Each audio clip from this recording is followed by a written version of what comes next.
You're listening to 17 Carat K-Pop. For more about this show and my other show Enthusiasts, plus to get the latest interviews, K-pop news, album reviews, and so much more, subscribe to the show's free newsletter at 17caratkpop.substack.com. Enjoy the show! Hi everybody, welcome back to 17 Carat K-Pop. Today you're going to hear my interview with Krysta Yuns. Krysta runs the House of Creativity, spelled H-A-U-S, a big, colorful, creative place where all are welcome. She's also a singer-songwriter who's worked on songs for Twice, TXT, BoA, Taeyeon from Girls' Generation, BTS, the list goes on and on. Enjoy hearing about both her company and songs. For those who are unfamiliar with your work, would you mind just kind of introducing yourself and giving a little background about your evolution, your journey, how you got started in songwriting and setting up this house? Yes, my name is Krysta Yuns. I was born in Flint, Michigan. I went to school at Berklee College of Music in Boston, and I was an artist first. I never really wanted to write songs for anyone else, and I was dating a guy when I went to Berklee who was my producer. And after Berklee, we moved to Nashville, and I was writing for myself, and he was producing me as an artist. And I had written, I think, a song for one of his really good friends. And he was like, "You're really good at writing for other people. You should do it." And I was like, "No, I'm okay." And then the next day I was like, "Okay, I'll try it." And that was like really the start of me writing, songwriting for other people. And so I spent the next year and a half in Nashville co-writing like twice a day. I would do writers rounds multiple times a week where, you would play with other songwriters around town and share the songs that you had written. And so I did that for a year and a half. And then after that, I moved to LA and met my mentor, David Quinones. And he was part of something called the Writing Camp with Erica Nuri and Evan Bogart. And so I met him in person the first week that I was in LA.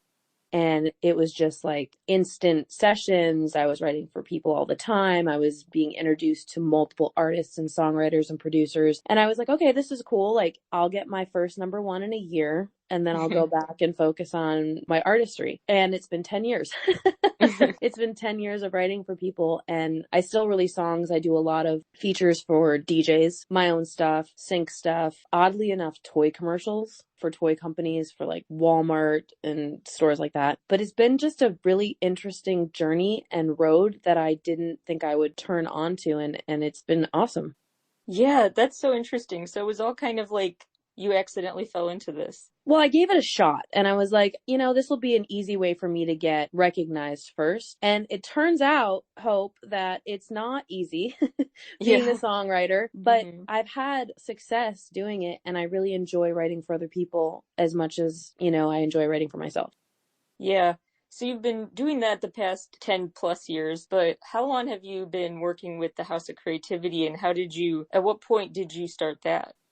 A couple years ago, I had this idea to start a company called the House of Creativity, and I had purchased my first house in LA, and I wanted to create an environment for people to come in and work that was creative and bright. And so that was my first thought. And so I was like, okay, I'll just start a company, and bought my house, started redoing my house. I have like a all pink glitter wall in my hallway, and my studio is in what used to be the main living room. And I'm going to be redoing my garage and turning that into the studio in another space. But I'm not a big fan of writing in dark studios. I never have been. And I wanted to create a vibe. And so that's where it started.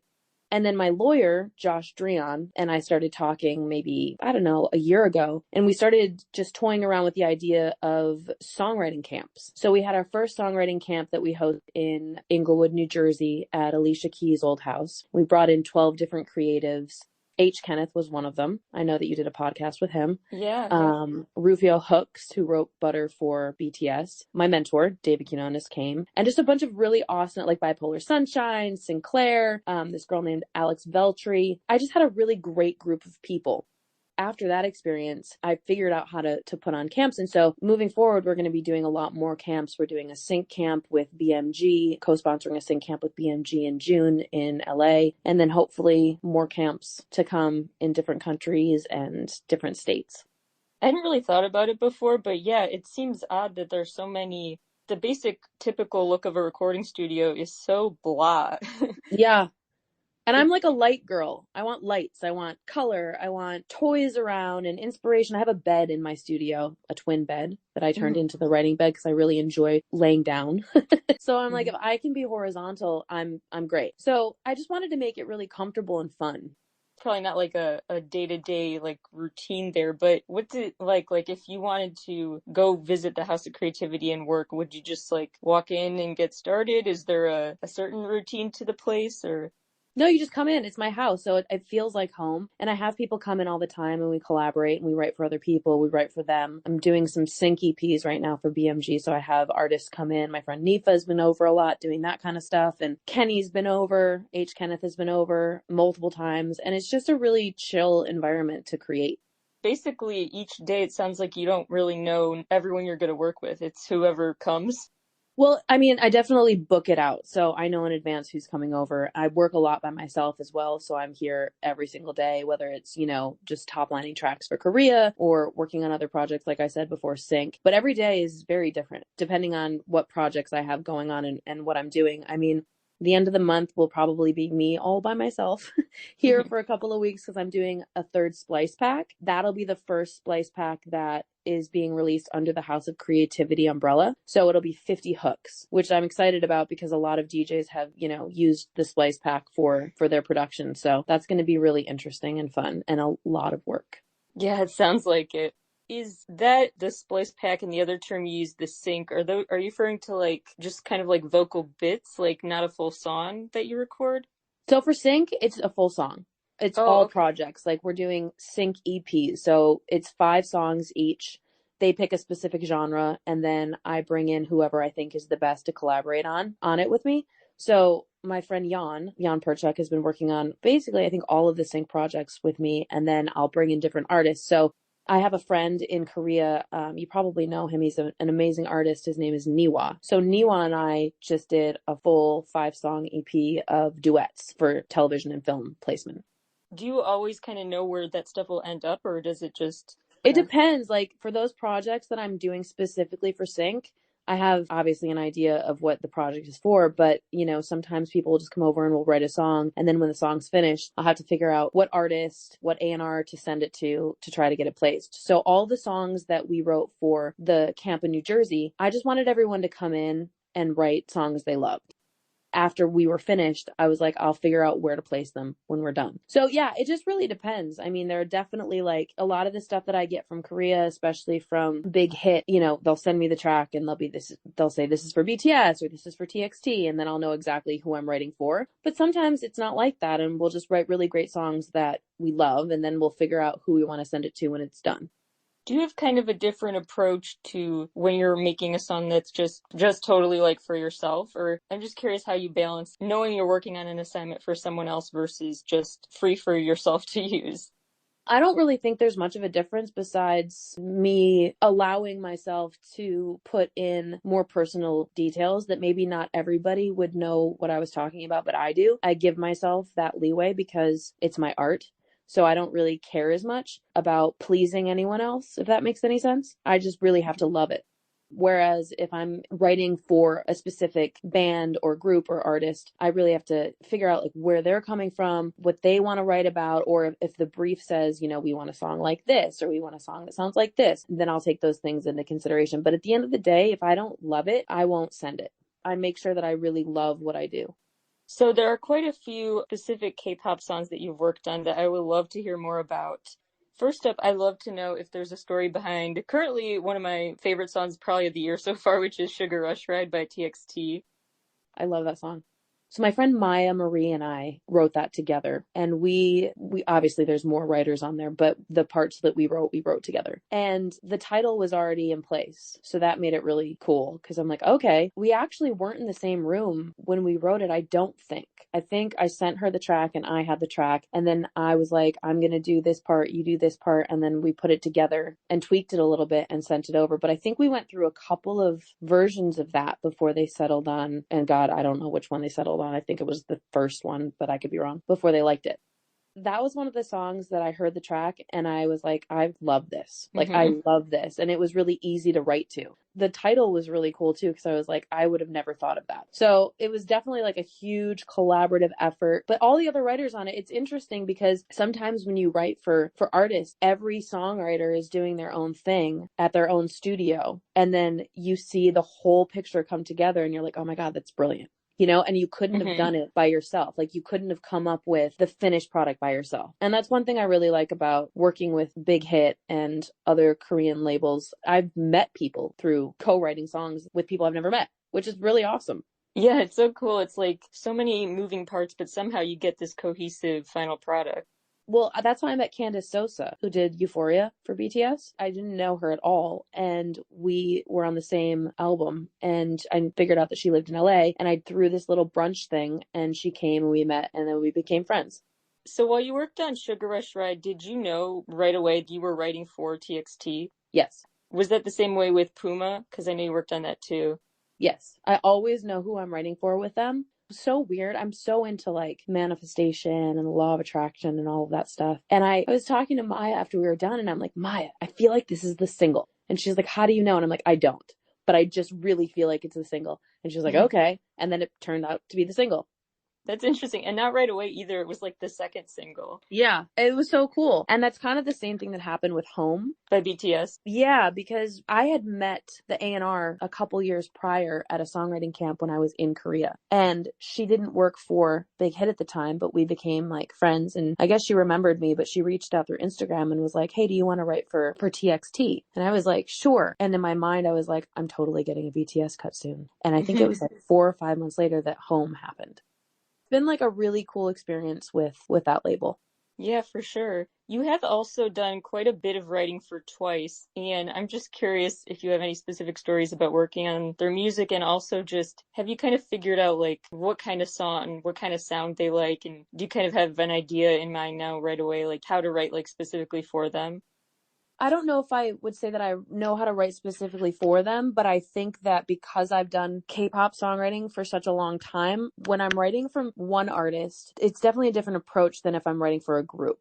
With a group, I'm trying to make sure that everyone in the group has their time to shine and their star is just as bright as everyone else's. I bring that approach to writing for groups, no matter if it's Twice or TXT or BTS or whoever. It helps because the producer that I've worked with for Twice has amazing tracks. And I would have to say, like, a lot of the producers that I work with are just great. And so it makes my life a lot easier because I'm writing to tracks that are awesome. So that all the songs that I've written for Twice have been with the same producer. So I feel like we kind of have a flow.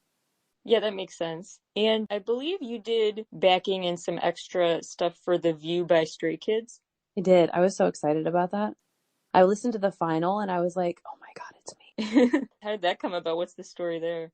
I did the demo. I did that session with them in person, which was the first and only time I've ever written with a Korean band / artist. You did this in Korea or? I did it in LA.